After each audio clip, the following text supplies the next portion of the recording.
అందరికీ నమస్కారం. మీరు వినబోతున్న కథ సమీక్ష 7వ భాగం. మైథిలి చదువుతున్న స్కూల్లోనే శ్యామ్ కూడా చదివాడు. కొన్ని సంవత్సరాల తర్వాత ప్రస్తుతం చదువుతున్న కాలేజీలో అతన్ని తిరిగి చూసింది. 2 వారాల క్రితం సమీక్షని కలిసినప్పుడు శ్యామ్ గురించి చెప్పాలి అనుకుంది. కానీ అదే సమయానికి విశాల్ రావటంతో ఆ మాటని దాటేసింది. ముగ్గురు కలిసి టీ షాప్లో కూర్చున్నారు. అప్పుడే మైథిలికి ఫోన్ రావటంతో సమోసా తీసుకొస్తానంటూ పక్కకి వెళ్ళింది మైథిలి.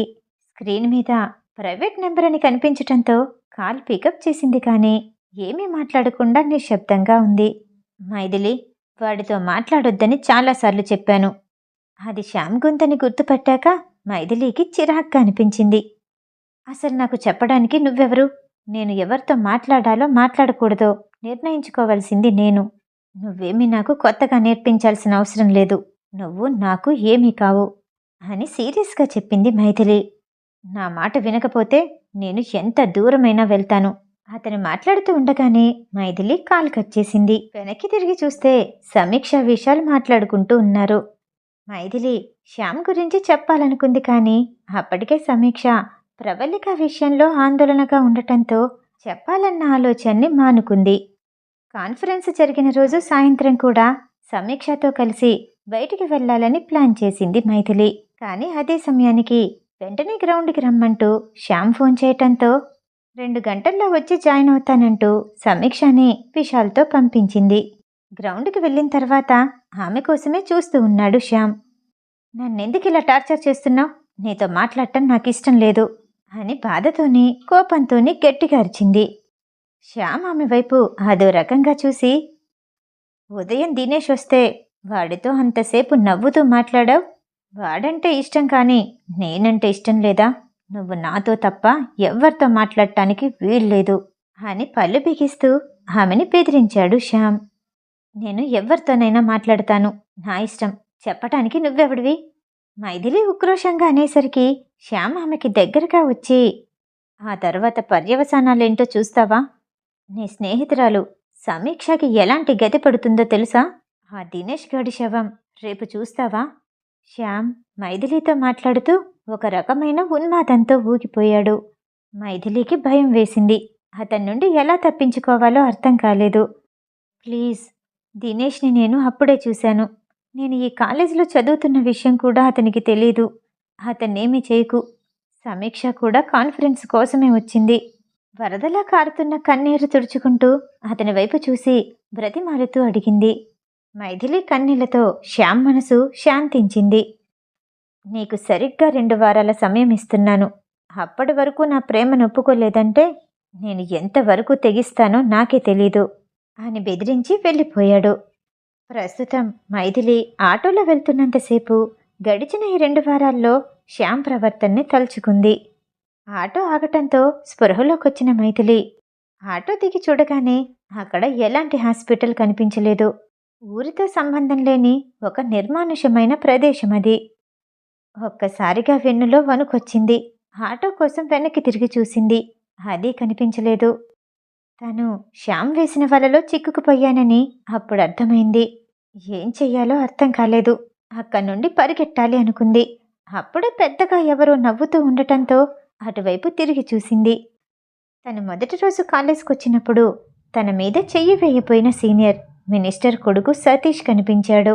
అతని వెనకాలే శ్యామ్ కూడా ఉన్నాడు. ఏంటిదంతా? ఎందుకిలా చేశావు? శ్యామ్ వైపు చూసి భయపడుతూ అడిగింది మైథిలి. సతీష్ ఒక రకంగా నవ్వుతూ ఆమెకి దగ్గరగా వచ్చి, 3 సంవత్సరాలుగా ఆ కాలేజీలో రాజులా బ్రతికాను.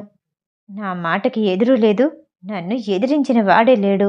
ఇప్పుడు నీ సంగతి చెప్తాను. ఆ తర్వాత ఆ విశాల్ గాడి పని పడతాను అంటూ మైథిలి చుట్టూ గట్టిగా పట్టుకొని అతనికి దగ్గరగా లాగి, నన్ను ఎదిరించి మాట్లాడితే ఏం జరుగుతుందో ప్రతి ఒక్కడికి తెలియాలి. అందుకే ఈ ప్లాన్లోకి శ్యామ్ని లాగాను. సరిగ్గా చిక్కావు అంటూ ఆమెని చెంప మీద కొట్టి దూరంగా తోసేశాడు సతీష్. మైథిలి కింద పడిపోయింది. నొప్పిని తట్టుకోలేక చెంపకి చేయి ఆనించి ఏడ్చేసింది. ఈ శ్యామ్ గాడు నా కాలు కింద చెప్పులాంటివాడు. వాడి కాలేజ్ ఫీజు నా కుటుంబమే కడుతుంది. నేను చెప్పినట్టు చేయలేదనుకో, వాడి కుటుంబానికి వచ్చే డబ్బు మా నాన్న నుండి రావాల్సింది ఆగిపోతుంది అంటూ ఆమె దగ్గరకొచ్చి భుజం మీద చెయ్యి వేసి, ఆ రోజు నీ చున్నీ పట్టుకుంటేనే అంత రాద్ధాంతం చేశావు. ఇప్పుడు నీ ఒంటి మీద బట్టల్ని ముక్కలు ముక్కలుగా చింపేస్తాను అంటూ మైథిలి భుజం మీద పట్టుకొని ఆమె డ్రెస్ని గట్టిగా లాగబోయాడు. తన్ని తాను కాపాడుకోవాలని మైథిలి అతన్ని బలంగా వెనక్కి తోసేసి అక్కడి నుండి లేచి పరిగెత్తడానికి ప్రయత్నించింది. శ్యామ ఆమెని పట్టుకోపోతుంటే అతన్ని తప్పించుకొని పరిగెట్టింది మైథిలి. ఆమె వెనకాలే శ్యామ్ పరిగెడుతున్నాడు. అతని వెనక సతీష్ వెళ్తున్నాడు. కొంత దూరం వెళ్ళాక శ్యామ్ గాల్లో లెగిసి పెద్ద శబ్దం చేస్తూ కింద పడ్డాడు. ఆ అదురికి సతీష్ ఓ అడుగు వెనక్కి వేశాడు. ఏం జరిగిందో అర్థం కాక తలపైకెత్తి చూడగానే ఎదురుగా రేవంత్ కనిపించాడు. విశాల్ స్నేహితుడు రేవంత్. ఇద్దరూ కలిసి ఒకే ఇంట్లో ఉంటున్నారు. సతీష్ ఆశ్చర్యపోతూ అతని వైపు చూసి, రేవంత్ నువ్వా అని ఆశ్చర్యంగా అడిగాడు. రేవంత్ పిడికిలి గట్టిగా బిగించి మణికట్టు నుండి మోచేతి వరకు రుద్దుకుంటూ, నీకోసం సీఎం రేవంత్ రెడ్డి వస్తాడనుకున్నావా? నేను చాలు అంటూ ఉండగానే సతీష్ అతని మీదకి కోపంగా పరిగెత్తుకుంటూ వచ్చాడు. ఎత్తిన చేతిని దించకుండా సతీష్ పొట్టలో ఒక పంచ్ ఇచ్చాడు రేవంత్. కింద పడ్డ సతీష్కి కోపం మరింతగా పెరిగిపోయింది. తిరిగి అంతే బలంగా అటాక్ చేశాడు. ఇద్దరి మధ్య యుద్ధమే జరిగింది. మైథిలికి ఏం చెయ్యాలో అర్థం కాక ఏడుస్తూ అలానే నిలబడి చూస్తుంది. రేవంత్కి సతీష్కి మధ్య పోరాటం భీకరంగానే సాగుతుండగా సతీష్ లావుగా మందంగా ఉన్న ఒక పెద్ద కర్రని తీసి వెనకాల నుండి రేవంత్ తల మీద కొట్టబోయాడు. అప్పుడే మైథిలి అట్టొచ్చింది. రేవంత్కి తగలాల్సిన దెబ్బ మైథిలి తలకి తగలగానే తల్లో నుండి రక్తం కారుతూ ఉండగా స్పృహ తప్పి కింద పడిపోయింది మైథిలి. రేవంత్ మరింత కోపంతో అతని మొహం మీద గట్టిగా ఓ పంచ్ ఇచ్చాడు. అప్పుడే విజిల్ వేస్తూ బిలబిలమంటూ కొన్ని అడుగుల చప్పుడు వినిపించింది. ఆ ప్రదేశానికి పోలీసులు చేరుకున్నారు. వెనకాలే అంబులెన్స్ కూడా వచ్చింది. శ్యామ్ని సతీష్ని పోలీసులు అదుపులోకి తీసుకున్నారు. స్పృహ తప్పి పడిపోయిన మైథిలిని రేవంత్ ఎత్తుకుని తీసుకొచ్చి అంబులెన్స్లో కూర్చోపెట్టి అతను పక్కనే కూర్చున్నాడు. రేవంత్ ఎప్పుడు మైథిలితో మాట్లాడింది లేదు. కానీ అలాంటి పరిస్థితిలో ఉన్న మైథిలిని చూడగానే కన్నీళ్ళొచ్చాయి. విశాల్తో కలిసినప్పుడు 2-3 సార్లు చూశాడంతే. విశాల్ ఢిల్లీ వెళ్లే ముందు మైథిలి ఏదో సమస్యలో ఉందని తను జాగ్రత్తగా చూసుకోమని ఆమెనప్పుడప్పుడు గమనిస్తూ ఉండమని రేవంత్కి చెప్పి వెళ్ళాడు. మైథిలి దేని గురించో బాధపడటం, కంగారుగా ఉండటం, విశాల్ మాట్లాడేటప్పుడు తన ఆలోచన ఎక్కడో ఉండటాన్ని అతను గమనించాడు. మైథిలి కంగారు పడుతూ టెన్షన్గా శ్యామ్ క్లాసులోకి వెళ్లటాన్ని చూశాడు రేవంత్. శ్యామ్ ఫ్రెండ్తో ఆమె ఆటోలో వెళ్లటాన్ని చూసి ఏదో అనుమానంగా అనిపించింది. రేవంత్ వెంటనే అదే ఆటోని ఫాలో అవుతూ వెనకాలే వచ్చాడు. వచ్చే దారిలోనే విశాల్కి ఫోన్ చేసి జరిగిన విషయమంతా చెప్పాడు రేవంత్. విశాల్ వెంటనే పోలీస్ స్టేషన్కి సమాచారాన్ని అందిస్తూనే ట్రాక్ చేయటానికి మైథిలి ఫోన్ నెంబర్ కూడా ఇచ్చాడు. హాస్పిటల్కి వెళ్తూ ఉండగా విశాల్ రేవంత్కి ఫోన్ చేశాడు. రేవంత్ ఎలా ఉన్నావు? నువ్వు బానే ఉన్నావా? కంగారుగా అడిగాడు విశాల్. రేవంత్ గొంతు చిన్నగా వినిపిస్తుంది కానీ అక్కడ జరిగిన విషయమంతా చెప్పి, మైథిలి ఇంకా స్పృహలోకి రాలేదు, ఇప్పుడు హాస్పిటల్కి వెళ్తున్నాం అని ఆమె వైపు బాధగా చూస్తూ అన్నాడు. నేనొచ్చే వరకు అక్కడే ఉండు. నేను రేపు ఉదయం బయలుదేరి వచ్చేస్తాను. నీ హెల్త్ కూడా జాగ్రత్త. మైథిలి ఫ్యామిలీ మెంబర్స్కి నేను ఇన్ఫర్మేషన్ ఇస్తాను. ఆ సతీష్ గాడిని, శ్యామ్ గాడిని జీవితంలో వదలను. వాడిని చంపేస్తాను అంటూ ఫోన్ పెట్టేశాడు విశాల్. హాస్పిటల్కి చేరుకోగానే మైథిలిని వెంటనే ఎమర్జెన్సీ వార్డులోకి మార్చారు. విశాల్ సమీక్షకి ఫోన్ చేసి, నేను చెప్పింది జాగ్రత్తగా విను, ధైర్యంగా ఉండు అంటూ మైథిలికి జరిగిన విషయాన్ని మొత్తం వివరించాడు. సమీక్ష నమ్మలేకపోయింది. షాక్లో ఉన్న తను కాసేపటికి తేరుకొని ఏడవటం మొదలుపెట్టింది. సమీక్ష, నువ్వు ఏడవకు. తన తల్లిదండ్రులకి జరిగిన విషయం జాగ్రత్తగా చెప్పు. వాళ్ళకి ధైర్యం చెప్తూ జాగ్రత్తగా తీసుకెళ్లాల్సింది నువ్వే. మా కాలేజ్కి దగ్గరలో ఉన్న స్టార్ హాస్పిటల్లో అడ్మిట్ చేశారు అంటూ సమీక్షకి ధైర్యం చెప్పి జాగ్రత్తలు చెప్పాడు విశాల్. సమీక్ష మైథిలి తల్లిదండ్రుల్ని తీసుకుని హాస్పిటల్కి వచ్చింది. విషయం తెలిసిన దగ్గర నుండి మైథిలి తల్లిదండ్రులు ఏడుస్తూనే ఉన్నారు. పరిగెత్తుకుంటూ ఎమర్జెన్సీ వార్డు వైపు వెళ్లారు. అక్కడే ఉన్న రేవంత్ని చూసి, డాక్టర్ ఏమన్నారు? ఇప్పుడు మైథిలికి ఎలా ఉంది అని ఏడుస్తూ అతని దగ్గరికి వెళ్ళింది. వెనకాలే మైథిలి తల్లిదండ్రులు కూడా భయపడుతూ అతని సమాధానం కోసం చూస్తున్నారు. తలకి గాయం పెద్దగానే తగిలింది. రక్తం ఎక్కువగానే పోయింది. మైనర్ సర్జరీ చేయాల్సొస్తుందన్నారు, కానీ ప్రాణాపాయం లేదు. సర్జరీ చేసిన తర్వాత స్పృహలోకి వస్తుంది అని రేవంత్ చెప్పగానే మైథిలి తల్లి తన చీర కొంగిని నోటికడ్డు పెట్టుకుని ఏడుస్తూ తలుపుకున్న అద్దంలో నుండి గదిలో ఉన్న మైథిలిని చూస్తూ కుమిలిపోయింది. ఆమెని సమీక్ష ఎంతోసేపు ఓదార్చాక గాని కుదుట పడలేదు. మరో 2 గంటల తర్వాత ఆపరేషన్ థియేటర్లో నుండి డాక్టర్ బయటికి రాగానే ఎలా ఉంది అంటూ కంగారుగా అతని దగ్గరికి వెళ్ళాడు రేవంత్. సర్జరీ పూర్తయింది. అరగంట తర్వాత చూడటానికి లోపలికి వెళ్ళొచ్చు.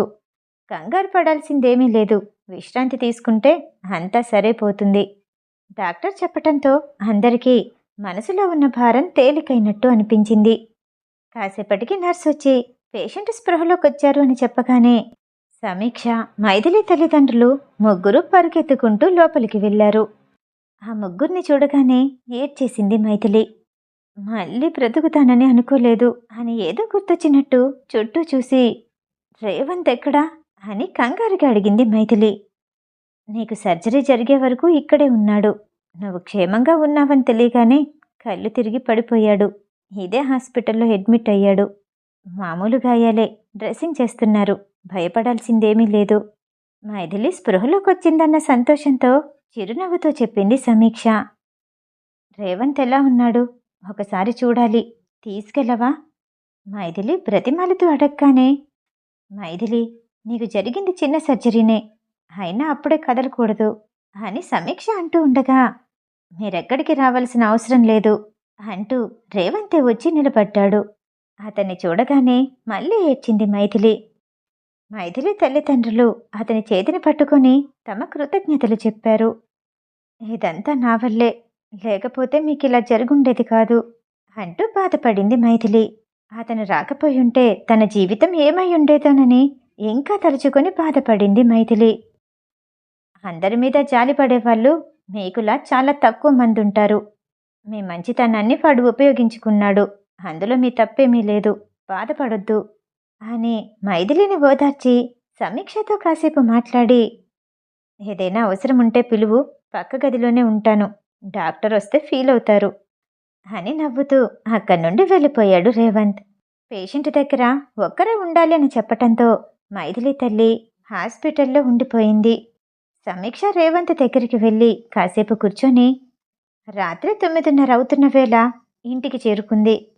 మిగతా కథ తర్వాయి భాగంలో. ఈ కథ వింటూ మీకు నచ్చినట్టయితే లైక్ చేసి సబ్స్క్రైబ్ చేయండి. మళ్ళీ రేపు కలుద్దాం. నమస్తే.